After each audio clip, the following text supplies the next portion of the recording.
이 최태원 회장이라는 이제 SK그룹 회장이 어느 이제 직원 그 수련회 시간에 이런 말을 했다는 거예요. 뿌리까지 바꾸어라. 그렇지 않으면 서서히 죽어갈 것이다. 겉에 있는 것만 살짝 바꾸고 뿌리까지 다 바꿔야 된다. 그렇지 않으면 이 기업이 죽을 것이다. 그 사업 구조의 근본적인 혁신을 강조하면서 지금 굉장히 요동하고 불확실한 그런 세상을 살아가고 있는 이 상황 속에서 기업이 살 길을 뿌리까지 바꾸는 거예요. 그렇지 않으면 죽는다고 합니다. 이 뿌리까지 바꾸라고 하는 말은 근본적인 변화, 본질적인 변화를 얘기합니다. 근데 제가 이제 요즘에 정종환 앞에서 학 회장님이 계속 이야기하는 키워드 중에 하나가 딥체인지예요. 이 딥체인지라고 하는 말은 이 책에서 나온 말인데 이 오래전에 나온 책이에요. 딥체인지라는 책이. 이 책이 출간 당시에 미국 경영계 화두로 떠오르면서 베스트셀러가 된 책인데 이 내용이 뭔가 하면 절체절명의 위기 앞에 생존을 위한 방법으로 제시한 게 뭐냐면 그냥 변화가 아니에요. 그냥 변화가 아니라 딥체인지 뭐냐면 깊은 변화예요. 그 깊은 변화란 말은 어떤 변화인가 하면 본질적인 변화, 근원적인 변화를 이야기하는 것이에요.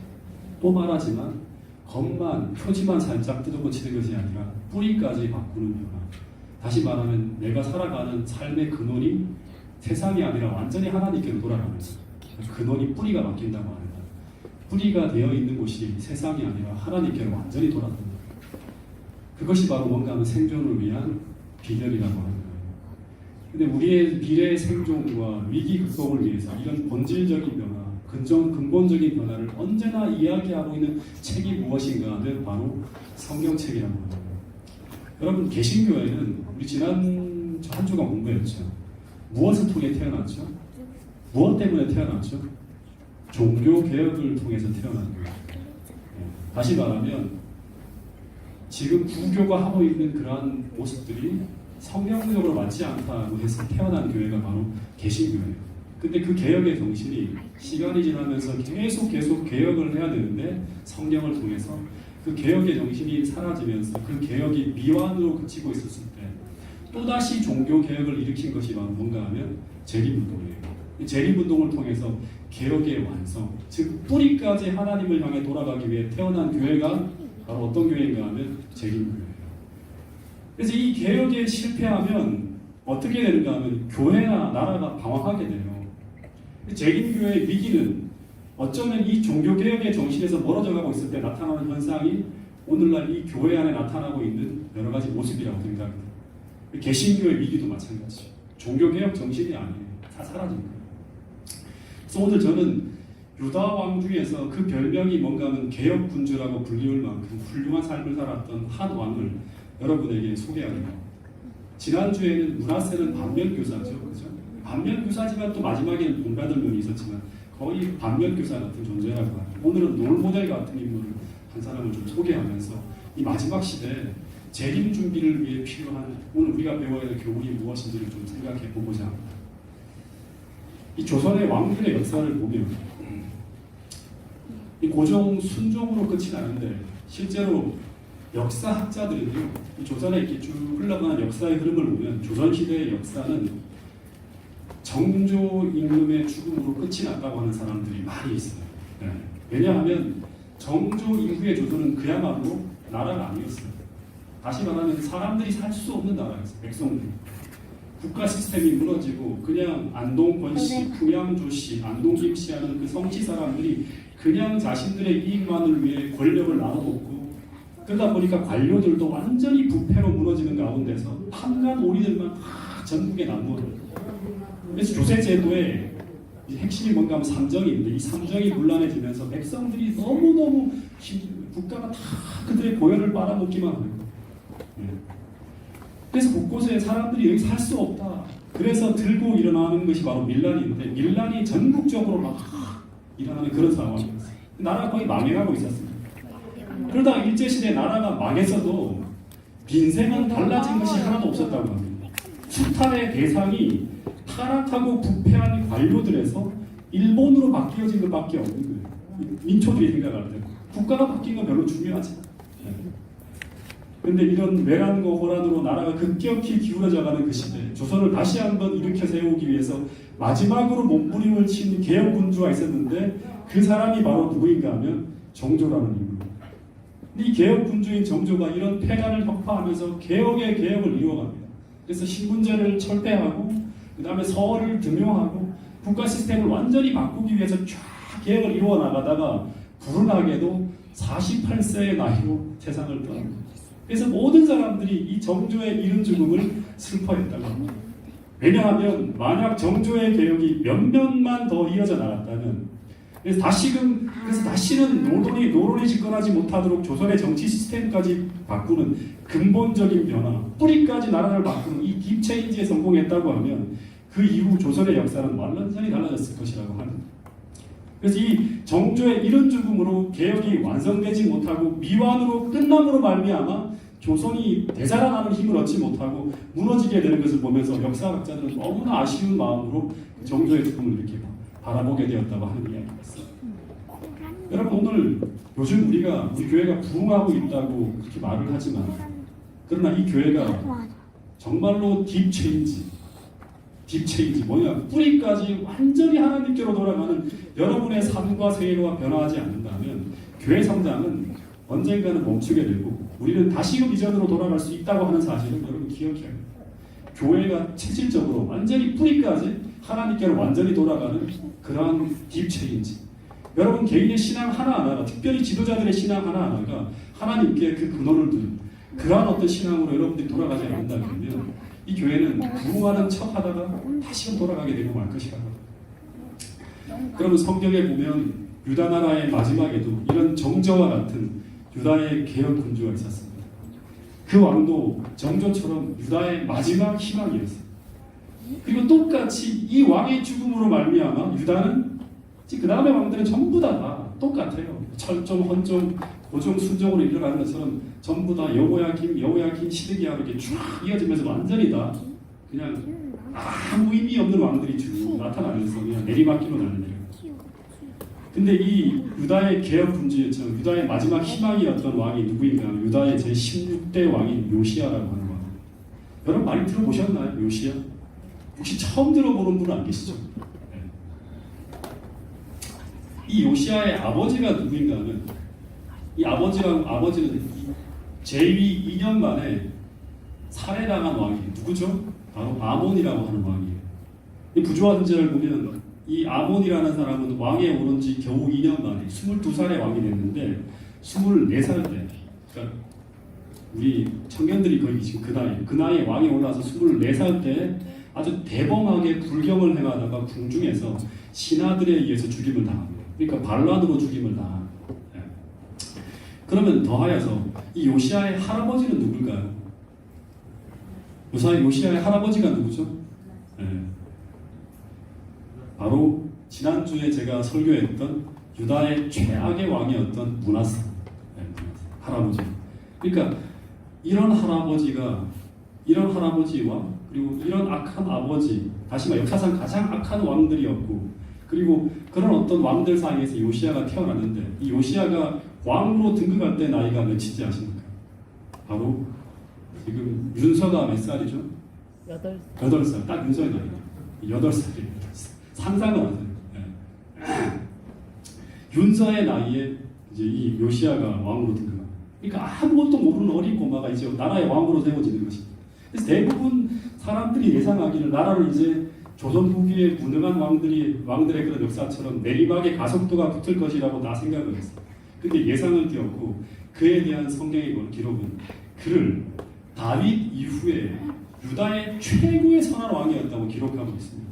열왕기하 22장 2절 말씀 한번 같이 읽어보겠습니다. 시작. 요시야가 여호와 보시기에 정직히 행하여 그의 조상 다윗의 모든 길로 행하고 좌우로 치우치지 아니하였더라. 네, 왕이 죽고 나면 그 다음에 그 왕에 대한 기록을 남겨요. 이렇게 보면 역대기. 근데 이 기록이 얼마나 위대한 기록인지 여러분 보시죠. 만약에 역대기와 열왕기의 기록 여러분들이 꼼꼼하게 읽어봤다 그러면 이 기록은 정말 전무후무한 기록이에요. 이 기록이 얼마나 위대한 기록이었는가 하면 남방 유다에 20명의 왕들이 있는데 여호와 보시기에 정직히 행하였다고 하는 평가를 받은 왕은 8명. 여호와 보시기에 정직히 행하였다고 하는. 근데 그 중에서도 그의 조상 다윗의 모든 길로 행하여 좌로나 우로나 치우치지 않고 신앙의 정도를 걸어갔다는 평가를 받은 왕은 딱 3명이에요. 그 3명이 바로 유다의 선한 왕이라고 불리는 여호사밧, 히스기야, 요시야, 딱 3명입니다. 근데 이 3대 선한 왕 중에서도 열왕기의 기록을 보면 그 중에 최고의 선한 왕은 누군가 하면 요시야예요. 왜냐하면 히스기야 같은 경우도 말년에 어떻게 하죠? 바벨론의 사신들 앞에서 곡간 창고를 열어 보이면서 교만하게 흔들렸어요. 그리고 여호사밧이라는 왕도 아합과의 동맹을 맺어요. 그리고 사악한 며느리, 유다의 어떻게 보면 가장 큰 악을 해악을 끼치는 아달랴라고 하는 여자를 불러들이는 일을 해버립니다. 근데 요시야는 시종일관 좌로나 우로나 치우치지 않고 개혁 사업을 그의 생명이 다하는 순간까지 끌고 갑니다. 그래서 그의 죽음과 동시에 성경은 그에 대해서 이런 기록을 남겨요. 진짜 참 너무너무 감동적인 기록이에요. 여러분과 제가 우리가 죽었을 때 이런 기록을 남길 수 있는 그런 신앙의 삶을 살기로 결심하고 살았으면 좋겠다는 생각입니다. 열왕기하 23장 25절 읽어보겠습니다. 시작. 요시아가 그의 마음을 다하며 뜻을 다하며 힘을 다하여 모세의 모든 율법을 따라 여호와께로 돌이킨 마음은 요시아 전에도 없었고 후에도 그와 같은 자가 없었다. 네, 요시아 전에도 없었고 후에도 그와 같은 자가 없었다고 합니다. 근데 이런 기록을 보면 볼수록 계속 궁금증이 커지는 게 하나 있어요. 저는 계속 성경을 읽을 때마다 궁금해하는 것은 반드시 답을 찾아야 돼요. 네. 근데 꼭 답이 나와요. 궁금증이 뭔가 하면 어떻게 그가 이런 악한 환경 속에서도 이런 훌륭한 삶을 살아갈 수 있었을까 하는 거예요. 구주와 선지자를 보면 아버지가 죽고 난 후에 백성들은 이제 이 요시아가 나이가 8살이에요. 근데 그런 어린 나이임에도 그를 보던 사람들은 그가 어떤 아이인가 하면 하나님을 두려워하는 아이였다고 생각하게 할 정도로 요시아는 확실히 신앙심을 가진 어린아이였다고 하는 거예요. 예를 들면 이런 거죠. 어린 시절부터 그 아이가 말하는 투가 아주 성경적이에요. 그리고 예배를 드리는 태도, 그리고 순종하는 모습 하나하나를 보면서 심지어 선지자왕을 보면 그 시대의 남은 무리들이죠. 그 시대의 남은 무리들이 이런 희망까지 품었다고 합니다. 요시아가 왕위에 오름으로 신앙의 순결을 유지해 오던 사람들은 그가 보위에 올라와 왕으로 등극하면 나라의 타락의 길을 막을 수 있으리라는 희망을 가지기 시작했대요. 굉장히 놀랍죠. 8살짜리 꼬마아이가 왕위에 올라오는데 제가 왕이 되면 이 나라가 타락하는 그 길을 막을 수 있으리라는 희망을 가지기 시작했다고 합니다. 이는 새 왕이 비록 8살밖에 되지 아니하였으나 처음부터 하나님을 두려워하였고 여호와 보시기에 정직히 행하여 그 조상 다윗의 길로 행하고 좌우로 치우치지 아니한 까닭이었다라는 기록이 있습니다. 그래서 비록 8세밖에 안 되는 이런 어린 꼬마가 왕이 되었어도 그 나라의 모든 신앙인들이 이런 희망을 품고 있었다고 하는 것은 당시 모든 신앙인들은 왕의 자질 중에 가장 중요한 것은 무엇이다? 그의 능력이나 똑똑함이 아니라 그가 정말로 하나님을 두려워하는 왕이다. 그 지도자가 진짜로 하나님을 경외하는 사람인가? 그리고 그 나라를 그냥 단순하게 다윗이 그토록 그의 아들 솔로몬에게 그처럼 강조한 것처럼 하나님이 말씀하시는 대로 좌로나 우로나 치우치지 아니하게 그렇게만 인도할 수 있다면 그 나라는 반드시 하나님이 통치하시기 때문에 어떻게 된다? 하나님의 능력으로 일어나고 되살아날 수 있다고 하는 것을 믿었다는 것을 이야기하는 것입니다. 실제로 요시야 시대 그런 시대가 펼쳐졌잖아요. 8세 그 어린 아이가 왕으로 세워졌는데 계속 그 나라를 바른 방향으로 끌고 가고 나라가 흘러가는 거예요. 여러분 그런데 한 가지 의문이 뭔가 하면 요시야가 8세 어린 나이에 어떻게 하나님을 두려워하는 그런 신앙심을 가진 그런 어린아이가 될 수 있었을까 하는 거예요. 이게 제게 의문이었어요. 이게 안 풀리면 다음 답이 안 나가요.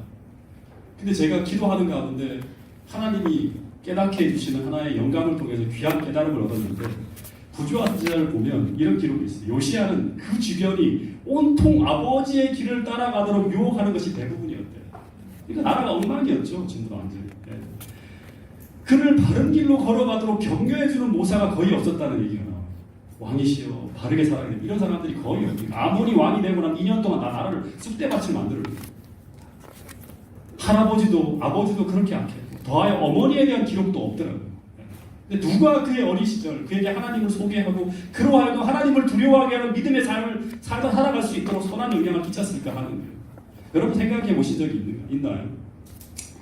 여러분 요시아가 태어나기 6년 전에 어떤 일이 있었는가 하면 그의 할아버지 므낫세가 기원전 648년에 아수르의 침공으로 바벨론으로 끌려가요.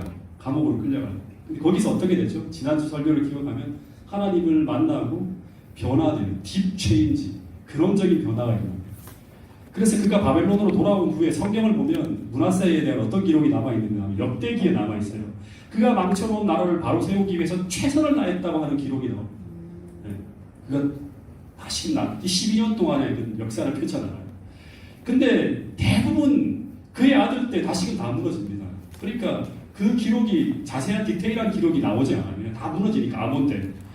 그래서 그의 신실한 노력이 다 아무 의미 없이 실패로 끝나는 것처럼 보이는 거예요. 근데 실패로 끝나지 않은 것이 하나 있어요. 그게 바로 뭔가 하면 그의 손자 요시아입니다. 네. 그래서 아마 그런 이런 회심과 이런 헌신적인 노력이 없었다면, 이 므낫세의 이런 회심과 이런 헌신적인 노력이 없었다면 아마 요시아라는 인물이 등장할 수 없었을지도 모릅니다.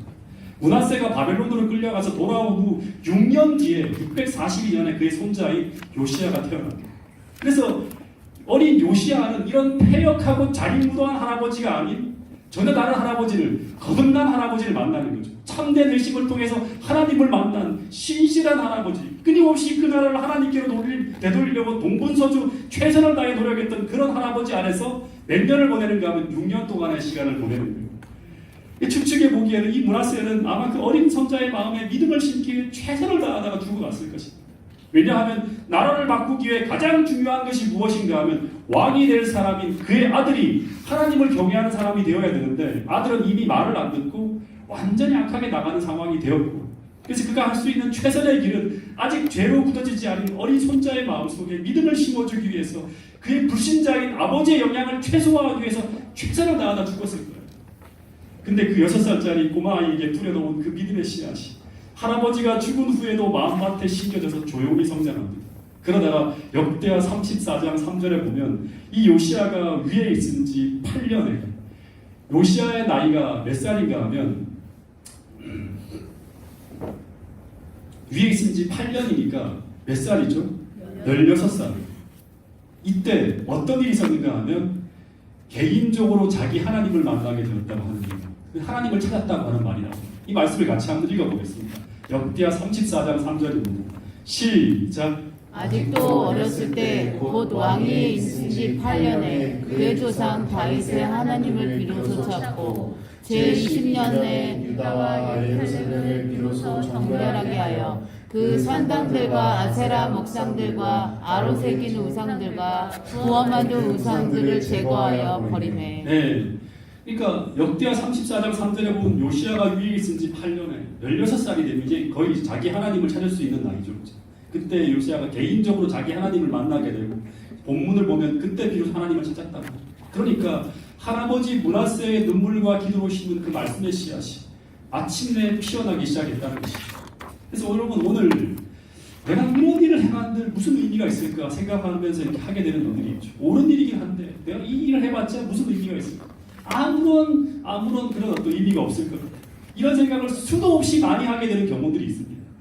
그러나 그것이 옳은 일이라면 최선을 다해서 하게 되기를 간절히 바라겠습니다. 비록 실패처럼 보이는 결과가 나타난다 하더라도, 모든 것이 다 망하는 것처럼 보인다 하더라도 우리가 주 안에서 수고한 모든 것들은 허지로 돌아가지 않게 되고 때가 되었을 때 이렇게 아름답게 꽃피게 된다고 하는 사실을 우리 모두가 꼭 믿을 수 있게 되기를 간절히 바라겠습니다. 아멘. 요시아가 이 개인적으로 하나님을 만난 후에 이 왕은 비로소 자신의 하나님을 찾게 됩니다. 그러면서 어떤 생각을 하는가 하면 진지하게 왕이 된 자신의 의무를 고민하기 시작해요. 우리가 하나님을 찾게 되면, 만나게 되면 어떻게 됩니까? 내 마음속에 하나님이 들어오시게 되면 내가 그 위치에서, 내가 이 가정의 위치, 또 사회적인 위치, 교회의 위치에서 내가 주님을 위해서 무엇을 해야 될지를 진지하게 고민하게 돼요. 그게 하나님을 만난 자의 특징입니다. 그래서 이 당시에 유다는 아수르의 봉신국이었기 때문에 내적 간섭이 아주 극심했다고 합니다. 마음대로 종교개혁을 할 수가 없었어요. 그래서 요시아가 때를 기다리면서 계속 주변의 사람들을 모으면서 참모들과 더불어서 계속 이야기를 하는 거예요. 그러다가 4년이 지난 후에 본문에 보면 왕이 된 지 12년 때 요시아의 나이가 몇 살입니까? 20살. 드디어 준호라든가 이런 어떤 지금 청년들의 나이가 됐겠죠. 그때 기원전 628년이에요. 이때 아수르의 힘이 점차 약해지면서 내정 간섭이 줄어들 때, 그때 요시야가 국가개혁을 강행하고, 그래서 우상을 부수고 산당을 헐면서 대대적인 개혁 사업을 하는데, 이때 어떤 일이 펼쳐지는가 하면 성경을 자세하게 연구해 보면 하나님이 이때 요시야가 들고 일어날 때 이때를 기다렸다는 듯이 개혁에 힘을 실어줄 선지자들을 이렇게 세웁니다. 먼저 누구를 세우는가 하면 베냐민 땅에 살고 있던 예레미야를 불러요. 근데 예레미야 1장 2절에 보면 어떤 기록이 나오는지 잘 보세요. 연도를 잘 봐야 돼요. 요시야가 다스린 지 몇 년에? 13년 때. 몇 년에 개혁 사업을 시작했다? 12년에 개혁 사업을 시작했죠. 그래서 개혁의 기치를 들어올린 지 1년 만에 여호와의 말씀이 예레미야에게 탁 임하면서 요시야의 개혁에 힘을 더하도록 부릅니다. 그러니까 예레미야야, 너는 요시야를 도와서 함께 개혁 사업을 펼쳐나가야 된다고 하는 거예요. 그리고 동시에 예루살렘 왕궁에도 또 누구를 부르는가 하면 요시야 시대 스바냐에게 여호와의 말씀이 임한대요. 그러니까 왕궁에 있던 스바냐에게도 그를 부르시는 말씀이 임하게 된다고 하는 것입니다. 선지자 왕에 보면 이뿐만이 아니에요. 누구도 나오는가 하면 하박국도 올라가죠. 하박국도 요시야 초기에 활동한 선지자로 이야기하고 있고, 그리고 글을 남기지 않았지만 훌러라는 여선지자가 그 시대에 활동하게 됩니다. 그러니까 요시야가 개혁 사업을 펼칠 때 하나님이 처처에서 그 요시야의 정책에 힘을 실어주면서 같은 방향을 향해서 교회가 나아가도록 동일한 말씀이 선지자의 입술을 통해서 전해지면서 백성들을 막 일깨우는 운동을, 무브먼트를 일으키기 시작합니다. 참 놀랍죠. 근데 중요한 거 하나를 말씀드리면 이 선지자들이 전한 한결같은 메시지가 무엇인가 하는 거예요. 이 선지자들이 전한 한결같은 메시지, 똑같은 하나님의 영을 받아서 그들이 같이 전하게 되는 공통적인 메시지가 무엇인가 하면 희망의 메시지가 아니었어요. 그것은 백성들이 원하지 않는 기별이었어요. 왜냐하면 그들은 한결같이 무엇을 말하고 있는가 하면 유다가 망한다고 하는 기별이에요. 다시 말해서 개혁을 단행한다 하더라도 너 개인은 구원을 받을 수 있지만 이 국가적인 흐름은 바뀌지 않는다고 하는 거예요. 그래서 무엇을 말하는가 하면 멸망 이후를 대비하라고 하는 것이었어요. 여러분, 이런 기별을 전하면 사람들이 그 기별자를 환영할까요? 이 교회 망합니다. 아무리 개혁하더라도 이 교회 망합니다. 이 교회가 다시금 해산하고 난 다음에 때를 대비해야 됩니다. 이런 기별을 전하면 개혁을 열심히 하고 있는데 사람들이 환영할까, 이 기별을? 절대 환영하지 않죠. 그래서 예레미야가 이 부름을 받을 때 예레미야 1장에 보면 이 기별을 전해야 되는 사명을 받고 어떻게 하는가 하면 슬퍼하면서 염려합니다. 제가 마음이 이토록 여리는데 어떻게 이 기별을 제가 전합니까? 그리고 이 기별은 극심한 반대를 받을 것이 뼈합니다라고 할 때 하나님께서 내가 너를 어떻게 하겠다, 노석벽같이 강하게 할 거고 계속 기별을 전하라는 그런 이야기가 합니다. 그래서 이 예레미야가 계속 이 기별을 전하다가 요시야 왕 때까지는 핍박을 안 받지만 요시야 왕 이후에 옥에 갇힙니다. 왜냐하면 거짓 선지자들이 등장해서 나라 안 망한다, 너 거짓 기별자라고 하면서 계속 몰아세워서 결국엔 온갖 고초를 당하고 그 이분을 봉하게 하기 위해서 어떻게 합니까? 옥에 갇히는 그런 일을 당하게 됩니다. 여러분, 그런데 어쩌면 이런 비슷한 기별을 전하는 사람들이 바로 누구인가 하면 오늘 우리라고 하는 거예요. 우리가 전하는 기별이 어떤 기별이죠? 예수님이 재림하신다고 하는 기별인데 이 기별은 곧 종말이 다가온다고 하는 거예요. 다시 말해서 우리가 아무리 진리를 전하며 수많은 사람들을 구원하기 위해 애쓴다 하더라도 세상의 종말이 찾아오는 이 흐름을 막을 수 없다고 하는 거예요. 그래서 어떻게 하나? 그 종말의 때를 대비하라고 하는 기별이에요. 근데 재림교회를 제외한 거의 대부분의 교회는 우리와 같은 종말을 가지고 있지 않아요. 우리가 신실하게 노력하면 이 땅이 멸망하는 것이 아니라 이 땅에 수많은 사람들이 다 회심하게 되는 어떤 때가 온다? 하나님 나라가 도래하는 복천년의 때가 온다고 하는 것이 일반 개신교들이 전하는 어떤 그런 기별이에요. 근데 어떤 기별이 더 인기가 있을까? 똑같습니다. 언제나 진리의 기별은 인기가 없고 사람들의 환영을 받지 못하는 경우들이 많다고 하는 거예요. 여러분, 이 요시야 왕 초기부터 선지자들이 이런 기별을 전했다고 했는데 당시 하박국 선지자가 전한 기별이 바로 이거예요. 제 설교를 기억하면서 생각하면서 한번 이 말씀을 같이 한번 읽어보겠습니다. 하박국서 2장 2절부터 4절 말씀입니다. 시작. 여호와께서 내게 대답하여 이르시되 너는 이 묵시를 기록하여 판에 명백히 새기되 달려가면서도 읽을 수 있게 하라. 이 묵시는 정한 때가 있나니 그 종말이 속히 이르겠고 결코 거짓되지 아니하니라. 비록 더딜지라도 기다리라. 지체되지 않고 반드시 응하리라. 보라, 그의 마음은 교만하여 그 속에서 정직하지 못하나. 네, 여기 말씀을 다시 한번 읽어보면 이 묵시는 정한 때에 관한 묵시인데 이 묵시의 내용이 뭐다? 종말의 때가 속히 이르겠다고 하는 거예요. 그리고 그것은 거짓되지 아니할 것이고 비록 지체된다 할지라도 다시 말해 요시야의 개혁으로 인해서 좀 지체된다 하더라도 반드시 이르게 된다고 하는 거예요. 그러나 국가는 망해도 그래서 너희들을 멸망시킨 그 바벨론이라는 세력이 아무리 교만하고 악하다 하더라도 그때 어떤 사람들은 의인이라고 하는 사람은 그 상황에서도 무엇으로 산다? 믿음으로 말미암아 산다고 하는 거예요. 여러분 이 부분을 연구하다가 제가 궁금한 것이 또 하나 생겼어요. 이렇게 요시야가 열심히 개혁을 하고 우상을 청소하고 있는데 실제 요시야 시대에 가장 광범위하게 우상을 청소하는 개혁을 하고 그리고 이스라엘 역사상 가장 큰 유월절이 열리면서 하나님의 말씀으로 백성들을 돌이키려고 하는 이런 전무후무한 개혁의 역사가 펼쳐지고 있는데 그런데 왜 유다가 망해야 되는가 하는 그 이유를 선지자 왕은 이렇게 설명하고 있습니다. 여러분 잘 들으세요. 당시에 여선지자 훌다가 성전 가까이 살고 있었는데 불안한 예감을 떨칠 수 없었던 요시야가 신하를 보내어서 훌다에게 이 죄 많은 유다를 구원하기 위해 내가 무엇을 해야 하는지에 대해서 하나님께 물어보라고 했습니다. 그때 훌다를 통해 들려온 기별이 있는데 그것이 무엇인가 하면 이런 기별이라고 하는 거예요. 여호와께서 훌다를 통하여 예루살렘의 멸망은 피할 수 없다는 사실을 요시야에게 전달합니다. 이제는 백성들이 하나님 앞에 스스로 경배한다 할지라도 그들의 형벌을 면할 수 없다. 왜냐하면 그 다음 내용이 참 중요하죠. 매우 오랫동안 행함으로 인하여 그들의 감각이 둔화해졌으므로 만일 그들에게 형벌이 이르지 아니한다면 그들은 곧 동일한 죄악의 길로 돌아갈 것이었다라고 하는 기록입니다. 다시 말해서 죄가 너무나 깊이 자리 잡고 있어서 스스로는 딥 체인지 다시 말하면 그들의 삶의 뿌리를 세상에서 죄악에서 하나님께로 돌이키려 하는 이 근본적이고 본질적이고 저희 하나님께로 돌아가는 그런 개혁이 불가능한 상황이 되었다고 하는 것입니다. 여러분 하나님께서 죄를 청소하는 방법이 크게 두 가지가 있습니다. 이게 정말 중요하게 들어야 돼요.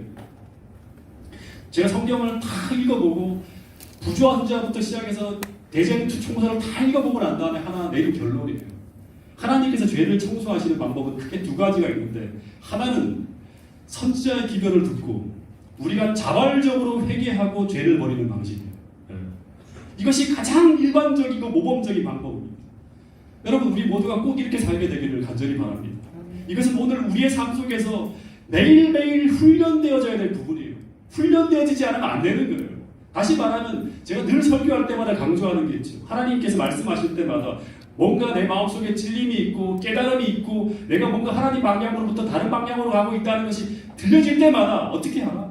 들으면 즉시 순종하고 회개하고 버리는 것이 훈련되어져야 돼요. 이게 안 되면 안 되는 거예요. 이게 안 되면 어떻게 되는가? 그 다음 방식이 하나님께 동원되어지는 거예요. 그래서 이렇게 말씀을 듣고 우리가 자발적으로 회개하고 죄를 버리는 방식은 죄가 깊지 않을 때 쓸 수 있는 방법이에요. 죄가 깊지 않을 때.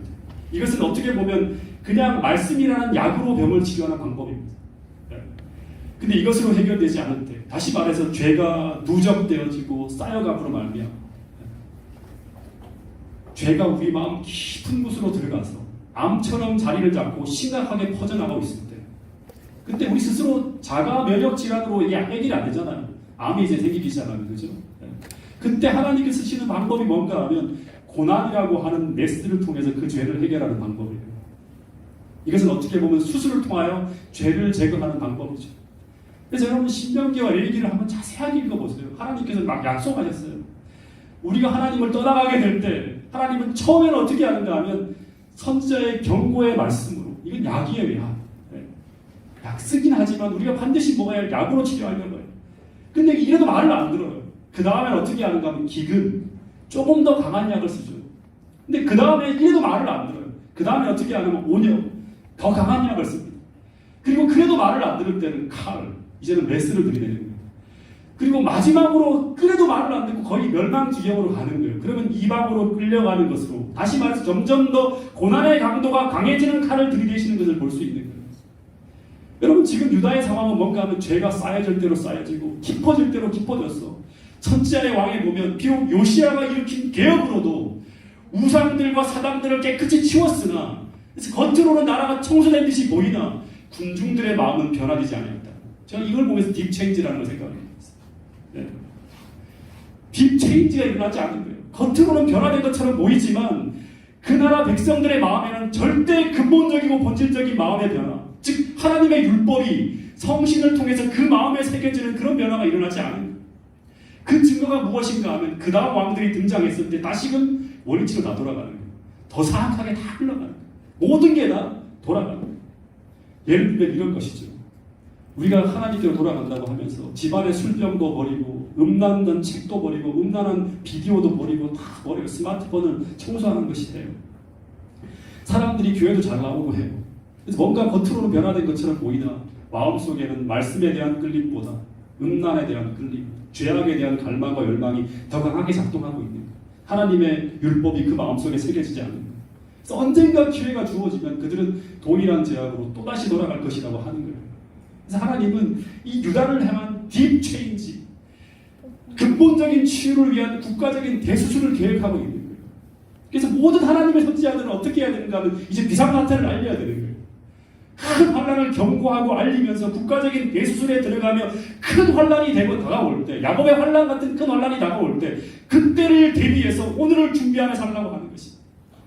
다시 말해서 하나님은 그런 대환란 중에서도 나라는 망했지만 성소는 다 무너졌지만 절대 내가 너희를 사랑하지 않는 것이 아니고 절대 내가 너희를 버리는 것이 아니라 다시금 너희를 치유해서 다시금 너희를 고쳐서 사랑하려고 하는 것이라고 하는 것을 꼭 알리라고 하는 거예요. 이 기별을 듣고 누가 다니엘이라고 하는 사람이 성소가 무너지고 국가가 다 망했지만 이 믿음으로 말미암아 사는 거예요. 하박국 선지자가 준 이 믿음으로 말미암아 살아갔던 사람이 다니엘과 새 친구 같은 사람이고 에스겔 같은 사람이고 하는 사람이었어요. 여러분 그래서 우리가 꼭 기억해야 될 하나는 우리의 마음과 우리의 삶에 자꾸 죄가 깊어가며 죄가 눈처럼 쌓여가는 것은 어떻게 하나? 두려워해야 됩니다. 이게 하나님을 두려워하는 거예요. 실제 구약 시대의 제사 제도를 보면 하나님은 매일매일 이스라엘 백성들이 아침 저녁으로 상번제를 드림을 통해서 그들의 죄를 정리할 수 있는 길과 방법을 마련하셨다고 하는 거예요. 근데 이것은 하나님께서 우리가 우리의 마음에 죄를 하루 이상 품고 지내기를 바라시지 않는다고 하는 것을 의미하는 의식이에요. 다시 말해 죄는 어떻게든 우리의 진중이나 우리 삶에 들어올 때 그것은 우리에게 반드시 해를 끼치는 거예요. 그래서 가능한 신속히 치우고 제거해야 된다고 하는 것입니다. 다시 말해 쌓이면 안 되고 품고 살면 안 되는 거예요. 무조건 버려야 되는 거예요. 여러분 그래서 하나님은 매일 상번제뿐 아니라 혹여라도 너희들이 그 죄를 일주일간 계속 품고 살았으면 매주 안식일 예비일과 그리고 그래도 안 되면 매 월삭과 그래도 안 되면 매년 나팔절과 대속제를 통해서 하나님은 그 죄가 누적되어지고 쌓여가므로 우리의 양심과 영혼이 완악해지지 않도록 여러 가지 의식과 절기를 주심으로 말미암아 죄를 청소할 수 있는 기회를 주셨다고 하는 것입니다. 근데 그것을 미루며 죄를 정리하지 못하고 계속 쌓아두는 경우들이 있는데 그렇게 될 때 그 죄는 초기에는 작은 염증이지만 그 염증이 방치되면 나중에 그것이 암으로 발전하게 됩니다. 그 암은 결국 우리를 죽음으로 이끌고 간다고 하는 것입니다. 근데 이것이 바로 죄의 본질이라고 하는 것입니다. 여러분 제가 전입지에 있을 때 꽤 넓은 마당이 있었어요. 우리 교회에도 넓은 마당이 있는데 항상 저는 넓은 마당과 끼고 사는 교회에서 항상 눈이 오는 날만 되면 이 고민이 됩니다. 마당이 넓으니까 다 교인들이 멀리 있다 보니까 이 눈을 어떻게 치워야 되나 고민이 됩니다. 눈이 쌓이기 시작하면 난리가 나는 거예요. 근데 오래전에 눈이 막 펑펑 쏟아지는데 새벽에 이제 눈이 오는 걸 봤어요. 그래서 제가 새벽에 이제 새벽 기도를 나가다가 바로 이제 새벽 기도를 멈추고 뭘 했는가 눈을 쓰기 시작했어요. 근데 눈이 그치질 않는 거예요. 계속 또 쓸고 하는데 나갔다고 들어왔다가 또 나가고 머리 털고 들어왔다 또 나가고 그러니까 성주 엄마가 눈이 계속 이렇게 내리는데 왜 바보같이 계속 지금 눈을 치우냐고 하는 거예요. 눈이 그치고 나면 치우면 되는데 왜 계속 눈을 치우냐고 하는 거예요.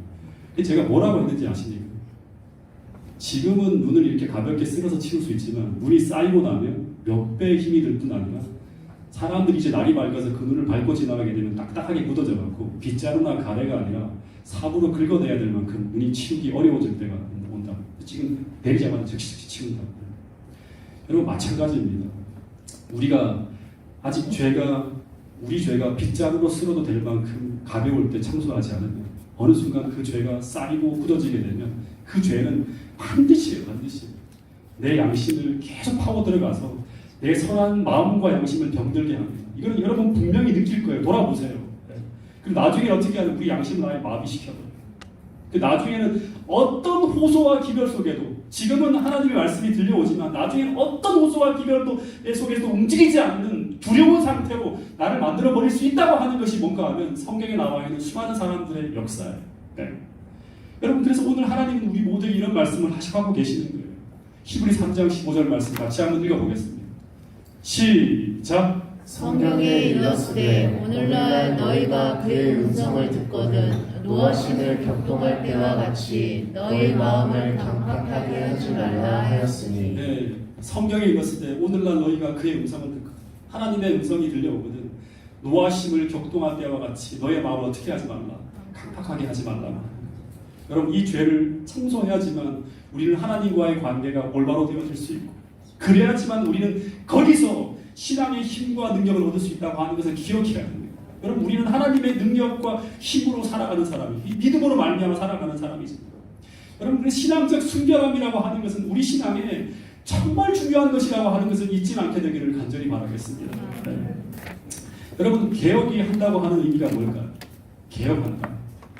개혁한다고 하는 것은 단순하게 죄를 버리는 것일까요? 개혁을 한다고 하는 건 왜 우리가 개혁을 해야 됩니까?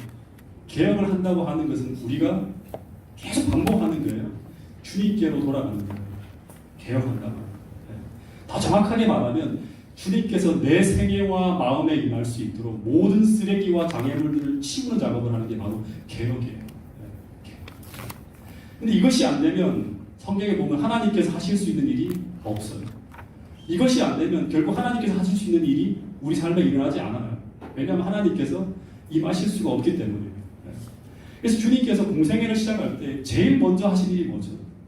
주님께서 공생애를 시작할 때 제일 먼저 스타트하신 일이 뭐예요?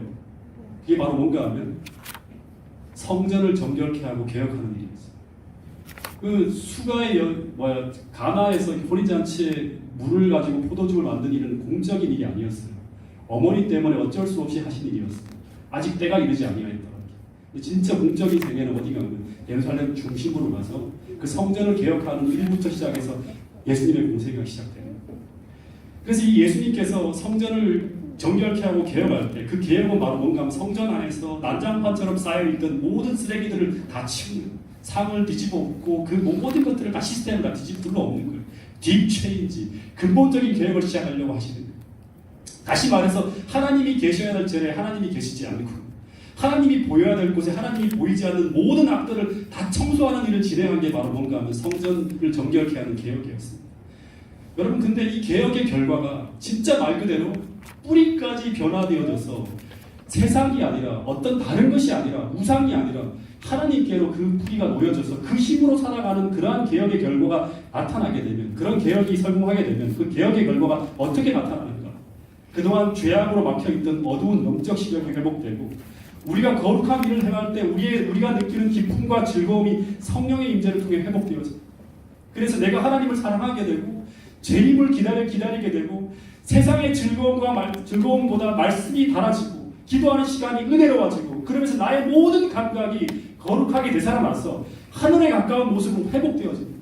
이게 바로 개혁의 결과로 나타나는 모습이에요. 말 그대로 딥 체인지, 본질적이고 근원적인 개혁이 일어날 때 우리 마음에 성령을 통해서 하나님의 거룩한 율법이 기록되어지는 게 바로 개혁의 결과라고 하는 것입니다. 여러분 그리고 더하여서 그렇게 될 때 우리는 주님의 일을 행할 때 어떻게 됩니까? 하나님께서 함께 하시는 능력이 나타난다고 하는 거예요. 제가 20대 초반에 제가 침례를 받고 난 다음에 한 1년, 2년 정도 지나갈 때 벌어진 일입니다. 그때 일을 잠깐 좀 소개를 해드릴 텐데요. 그때 저는 제 인생에서 가장 많은 기도를 하면서 보냈어요. 그때 거의 제가 기억하기로 새벽 1시까지 정말 진실하고 순결하게 살고 싶어서 그렇게 기도를 많이 한 적이 없을 만큼 순결하고 진실하게 기도하며 보낸 적이 있어요. 근데 그때 벌어진 몇 가지 사건을 기억에 떠올려 보면 제가 출생하던 교회에서 어느 마을에 선교를 간 적이 있습니다. 근데 제가 그때 나이가 23살 정도였는데 저는 한 번도 치유 전도를 해본 적이 없어요. 낯선 사람한테 이렇게 하나님을 소개해 본 적이 없어요. 그래서 어떻게 해야 될지 단 하나도 배운 적이 없는데 그냥 집집 방문을 하는 데 쫓아갑니다.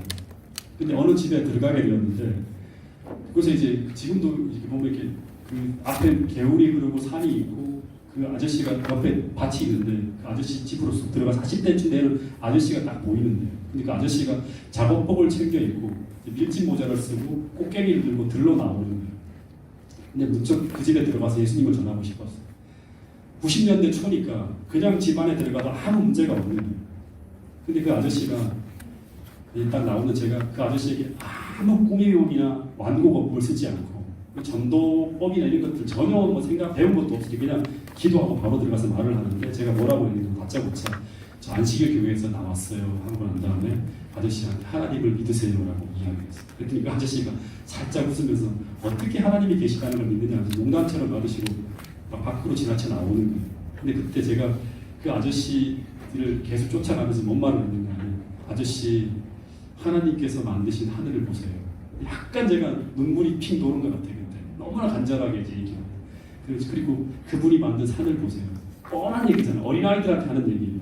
그러면서 이 산과 들이 그리고 하늘이 어떻게 존재하게 되었는지를 창세기 이야기를 통해서 제가 느끼는 대로 설명을 하고 있는데 전도법 이런 거 하나도 없어요. 그 사람의 마음을 생각하는 거 없이 그냥 마음속에 떠오르는 대로 계속 이야기합니다. 근데 그 이야기를 할 때마다 마치 제 입에 무엇인가 넣어지듯이 말을 제가 하고 있었는데 그 낯선 아저씨가 꽃게리를 들고 들러 나가려고 하셨다가 마당에 서서 그 이야기를 10분 이상 듣는 거예요. 그러다 갑자기 다리가 아프신지 꽃게리를 놓고 서로 등바위에 앉아서 계속 제가 이야기하는 그 이야기를 듣고 저를 나가라고 하죠. 근데 제가 그때 그 시간을 잊을 수가 없어요. 그 오랜 시간을 그 낯선 학생 하나를 두고 그 이야기를 이렇게 진지하게 들으시는 그 아저씨의 표정을 제가 보면서 제가 그 순간에도 놀라운 감동을 받았어요. 하나님 이게 바로 성령께서 함께 하시는 걸까요? 하면서 전도는 이렇게 성령으로 되는구나 하는 걸 제가 처음으로 느꼈어요. 그리고 거의 비슷한 시기에 제 친구 하나를 삼육대학에서 만나게 되었는데 그 친구는 중고등학교 다닐 때 저랑 가장 많이 싸웠던 친구였어요. 서로 좋은 사이가 아니었어요. 근데 그 친구를 우연히 삼육대에서 이상구 박사 세미나를 하는 장소에서 같이 만났어요. 근데 하루 종일 제가 그 친구를 붙들고 똑같이 제가 말하는 하나님에 대한 이야기와 재림 준비와 그리고 믿음이 뭔지에 대해서 이야기를 했는데 근데 그 친구가 저를 떠나지 않고 계속 하루 종일 산책을 하며 들어주었어요. 그리고 헤어졌습니다. 근데 10년이 지난 후에 10년도 더 지났죠. 제가 그 친구는 의사가 되어 있고 저는 이제 원당교회에서 신부를 하고 있을 때 그 친구가 교회를 방문하면서 왔어요. 그리고 저와 교인들에게 제게 감사한 사연이 있다고 하면서 하나 소개하는데 어떤 이야기를 하는가 하면 그때 자신이 굉장히 깊은 신앙의 슬럼프를 겪으면서 교회를 떠나야 할까 말까를 고민할 때 그때 저를 만나서 신앙에 큰 자극을 받았다고 그때 마치 하나님께서 저를 통해서 신앙을 회복하라는 음성처럼 그 이야기들이 하나하나 들렸다고 합니다. 근데 제가 그때 고작 신앙생활을 한 지가 침례를 받은 지가 3년이 안 됐어요. 2년 좀 넘어가는 그 시기였습니다. 그리고 마지막으로 그 비슷한 시기에 한 교회 청년의 모임에 제가 처음 참석하게 되었어요. 마찬가지로 그때 저는 그 청년들을 한 번도 본 적이 없는 낯선 청년들이었어요. 전부 시대의 소망을 펴고 한 장씩 읽는 시간을 가졌는데 첫 시간에 참석해서 우연히 제가 할 이야기할 차례가 되는 제가 갑자기 입을 열어서 예수님에 대해서 증거를 하게 되는데 그때 그 청년들의 눈빛을 잊을 수가 없습니다. 그 아저씨에게 복음을 전할 때 느꼈던 그 느낌 그리고 제 친구들에게 제 친구한테 이야기할 때 느꼈던 그 확신을 가지고 똑같이 이야기하고 있는 거예요. 다시 이야기하자면 신앙생활을 한 지 채 2년이 3년이 안 됐던 시간이에요. 알고 들은 지식이 너무나 짧지만 그때 그 청년들의 눈빛이 모두 제가 하는 그 이야기에 깊은 관심을 갖고 끌리고 있다는 걸 느꼈어요. 그 자리에 전도사도 있었고 오래 신앙생활을 한 형님들이 수십 년씩 신앙생활을 한 형님들이 있었어요. 근데 그 모임 때 가장 큰 감동을 받았던 청년 중에 한 사람이 바로 요 앞에 앉아있는 재한이에요. 그때 가장 눈을 동그랗게 뜨고 저를 바라보는 그 눈빛을 제가 잊을 수가 없어요. 근데 그때 이 사람은 제가 2살 차이밖에 안 나잖아요. 저랑 그죠? 근데 그때 얼마나 큰 감동을 받았으면 저를 오빠라고 부르지 않고 언제나 아저씨라고 부르면서 마치 저를 선생님처럼 따라다녔어요. 다른 17살 많은 형님도 있었고 또 자기보다 한 8살 많은 그런 분들에게도 다 오빠라고 부르면서 제게는 감히 오빠라고 부르지 못하고 아저씨라고 부릅니다. 근데 여러분 지금은 그때보다 훨씬 더 많은 지식이 있고 다 노련함이 있고 더 세련됨이 있지만 솔직히 말하면 그 신앙 초기에 제가 경험했던 그때만큼 사람을 주님께로 이끄는 능력은 없는 것을 제가 보게 됩니다. 왜냐하면 그때는 지금보다 훨씬 더 하나님과의 관계의 순수성을 제가 추구하고 있었어요. 솔직하게 말하면 당시 저는 눈 한 송이 같은 작은 죄라도 마음에 떨어지면 그것을 쓸어내기 위해서 밤마다 몸부림치며 기도하던 그런 기억이 있습니다. 그리고 매일 기도하는 그 기도 소리를 하나님이 듣고 있다는 걸 생각하면서 하나님 제가 다 드리고 싶습니다. 나를 사랑하는 주님께 전부 다 바칩니다. 내 기쁨은 나를 사랑하시는 주님을 위해 모든 걸 다 드리는 겁니다. 이런 기도를 계속했던 기억이 듭니다. 여러분 그래서 제가 매일같이 읽고 암송했던 구절은 청년에게 나오는 그 기별 속의 한 구절이었어요. 단 하나의 죄를 범하기보다 차라리 생명을 버리고자 하는 결심을 가지고 오늘을 살아가라고 하는 그 선자의 기별을 마음속에 담고 제가 살려고 몸부림쳤던 그런 기억이 있습니다. 그만큼 주님을 사랑하고 싶었던 거죠. 여러분 그래서 그때 그 많은 사람들이 하나님께로 이끌려갔던 그 능력은 제가 가진 단순한 지식과 정교한 논리가 아니라 하나님과의 진실하고 순수한 그 관계의 힘을 통해 나오는 것이라는 것을 저는 지금도 알고 있습니다. 정말 단 한순간 또 하나님과 멀어지는 것을 두려워하면서 하나님과의 진실한 관계를 추구하는 것을 최우선순위로 두고 살아갈 때 거기서 하나님께로부터는 능력이 있음을 저는 당시에 분명히 느꼈어요. 여러분 그런데 그 개혁의 힘이 어디서 나오는가 하는 거예요. 저는 분명히 말하지만 하나님 말씀이에요. 이 요시야에 대한 이야기의 끝에도 보면 율법책에 대한 얘기가 나옵니다. 다음 주에 공부할 부분인데 요시야의 개혁사업에 일대 불을 붙이게 만드는 이 율법책이 발견되면서 엄청난 어떤 그런 이 개혁운동이 펼쳐지는데 여러분 우리 모두가 율법책을 들고 다니고 있는데 이것을 어떻게든 백성들에게 가르쳐야 할 의무를 가지고 있었던 사람들이 당시에 왕과 제사장들이었어요. 근데 히스기야 당시에 율법을 가르치는 제사장들이 6월절 기간 동안 날마다 율법책을 읽어주도록 하는 법이 제정되었었는데 선지자 왕에 보면 히스기야의 치세가 그처럼 번영하게 되었던 것은 율법의 준수 그리고 신명기의 한 부분을 이룬 언약의 책에 주어진 법도를 준수한 까닭이었다고 선지자 왕에는 분명히 기록되어지고 있습니다. 여러분 이 사실을 우리 모두가 분명히 믿게 되기를 간절히 바라겠습니다. 그래서 가르치고 또 가르치고 하면서 성경에 명시된 그 분명한 하나님의 뜻이 백성들 앞에 드러나고 나라의 큰 흐름이 하나님 앞에 순종하는 그런 흐름으로 나라가 이끌려 나갈 때만이 나라의 안전과 번영이 달려있다는 것을 분명하게 사람들이 가르쳤다고 하는 것입니다. 그리고 히스기야 당시에 그 일에 왕과 선지자와 제사장이 그리고 모든 신하들이 생명을 걸고 매진할 때 나라가 번영했다고 하는 그런 기록이 있습니다. 여러분 그래서 오늘 저를 비롯하여 모든 교회 지도자들은 장로님들과 집사님들 그리고 모든 부도장들과 심지어 각 가정의 가장들은 이 사실을 믿고 온 마음을 다하여 성경에 명시된 분명한 하나님의 뜻을 알기 위해서 성경을 연구해야 되고 그 주어진 하나님 말씀과 계명에 순종하기 위해서 최선을 다할 수 있는 여러분과 저가 될 수 있기를 간절히 바라겠습니다. 네. 여러분 이제 눈을 감고 잠깐 생각하는 시간을 좀 갖도록 하겠습니다. 여러분 오늘 여러분들에게 하나님의 말씀이 담긴 성경책은 어디에 놓여져 있는지 한번 생각해 보시기 바랍니다.